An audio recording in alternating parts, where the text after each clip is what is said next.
নমস্কার বন্ধুরা, আমার রান্নাঘরে আপনাদের সবাইকে স্বাগত জানাই। বন্ধুরা, আপনারা কেমন আছেন? আশা করি সবাই খুব ভালো আছেন। আমি আজকে টমেটো রাইস করব, ভীষণ টেস্টি হয়। আর এটা বাসমতি চাল নিয়ে নিয়েছি 500। এটা ভালো করে ধুয়ে আধ ঘন্টা মতন ভিজিয়ে রাখতে হবে। আর ভাত করাটা দেখালাম না।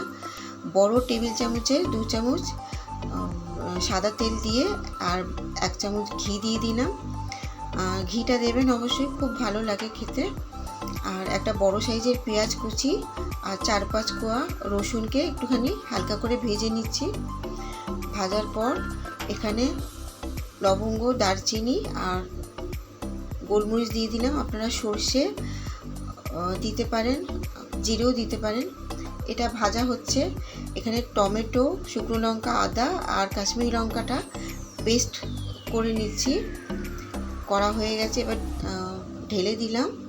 দিয়ে ওটা ভালো করে নাড়াচাড়া করে এবার জিরে, ধনে আর হলুদ, নুন 1/2 চামচ করে দিয়ে আবার এটাকে নাড়তে হবে কম আছে।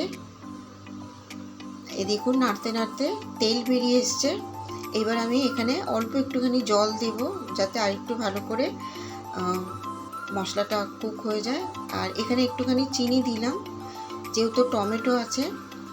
তো হয়ে গেছে। এবার আমি ভাতটা দিয়ে দিচ্ছি, করে রাখা বাসমতি চালের যে ভাতটা করে রেখেছিলাম। পরিমাণ মতন আমি ভাত দিয়ে দিলাম।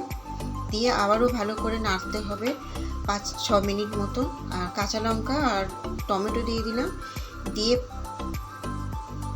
3-4 মিনিট মতন আরও ভালো করে নাড়াচাড়া করার পর হয়ে গেছে এটা।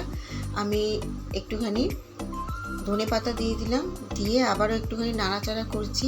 আপনারা করবেন, ভালো লাগলে আপনারা কমেন্ট করে জানাবেন কেমন লাগলো টমেটো রাইস। আর অবশ্যই একদিন বাড়িতে করে আমাকে বলবেন।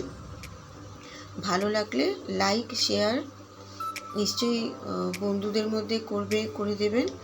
আর আমার চ্যানেলকে সাবস্ক্রাইব করতে ভুলবেন না। আমার পাশে থাকবেন। সবাই খুব ভালো থাকবেন। ধন্যবাদ।